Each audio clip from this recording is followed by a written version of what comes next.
ജനങ്ങളെയും കാണുന്ന അവർക്ക് തണലൊരുക്കുന്ന ഒരു ഭരണ സംവിധാനം എന്നത് ചെറിയ കാര്യമല്ല. വേദന അനുഭവിക്കുന്ന, ഒറ്റപ്പെട്ട് കഴിയുന്ന, പരസഹായം ആവശ്യമുള്ള സകല ജനങ്ങൾക്കും ആശ്വാസമേകാൻ ഇവിടെ ഒരു സർക്കാരുണ്ട്. അതാണ് കേരളം. 75,000-ലധികം വോളണ്ടിയർമാരാണ് സാന്ത്വന ചികിത്സാ രംഗത്ത് ഇവിടെ പ്രവർത്തിക്കുന്നത്.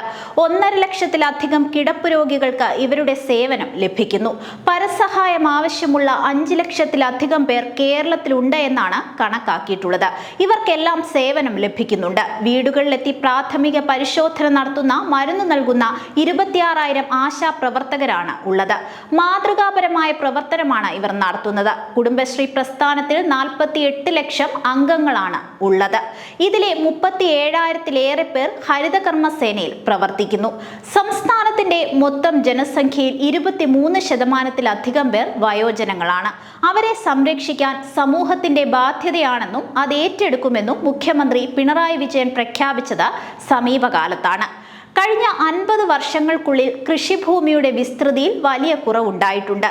എങ്കിലും പരിമിതിക്കുള്ളിൽ നിന്നുള്ള പ്രവർത്തനങ്ങൾ ഈ രംഗത്ത് നടക്കുന്നുണ്ട്. 2026 വളർച്ചാ നിരക്ക് 2.11% ഇന്നത് 4.64%. നെല്ല്, പച്ചക്കറി ഉൽപാദനം കൂടി. പച്ചക്കറിക്കും പഴവർഗ്ഗങ്ങൾക്കും താങ്ങുവില പ്രഖ്യാപിച്ചത് കർഷകർക്ക് ആശ്വാസമായി. റബ്ബറിന്റെ താങ്ങുവില 200 രൂപയായി ഉയർത്തി നിശ്ചയിച്ചത് ലക്ഷക്കണക്കിന് റബ്ബർ കർഷകർക്ക് ആശ്വാസമായി. പാലുൽപാദനത്തിൽ സ്വയം പര്യാപ്തത കൈവരിക്കുക എന്ന ലക്ഷ്യത്തിലേക്ക് കേരളം അടുക്കുന്നുവെന്നത് ഒട്ടും ചെറിയ സംഗതിയല്ല.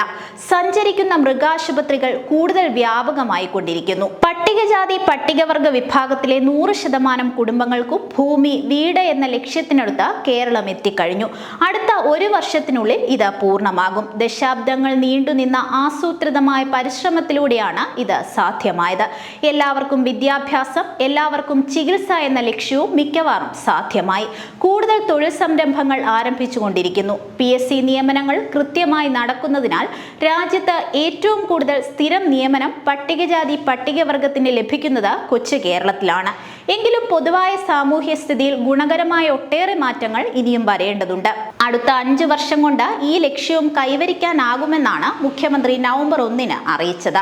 ടൂറിസം രംഗത്തും കേരളം മുന്നേറുകയാണ്. കോവിഡ് സാഹചര്യത്തിൽ ഈ രംഗം വലിയ തകർച്ചയിലായിരുന്നു. ആ സ്ഥിതിക്ക് മാറ്റം വന്നു. 2024 2.25 കോടി ടൂറിസ്റ്റുകളാണ് എത്തിയത്. ഈ വർഷം ഇത് 2.5 കോടിയിലധികമായി മാറും. വ്യവസായം വളരണമെങ്കിൽ ആവശ്യത്തിന് ഭൂമി വേണം. അതില്ലാത്തത് നമ്മുടെ ഏറ്റവും വലിയ പരിമിതിയാണ്. എന്നാൽ ഈ പരിമിതിക്കുള്ളിൽ നിന്നുകൊണ്ട് തന്നെ കൈവരിക്കാൻ കഴിഞ്ഞ നേട്ടങ്ങളെ മഹത്തരമെന്ന് തന്നെ വിശേഷിപ്പിക്കേണ്ടതുണ്ട്. ടെക്നോ പാർക്കുകളുടെ വളർച്ച അതിവേഗത്തിലാണ്. IT രംഗത്തും AI രംഗത്തും നല്ല കുതിപ്പുകൾ സൃഷ്ടിക്കപ്പെടുന്നു. 3.5 ലക്ഷം സംരംഭങ്ങൾ ഇതിനകം ആരംഭിച്ചു.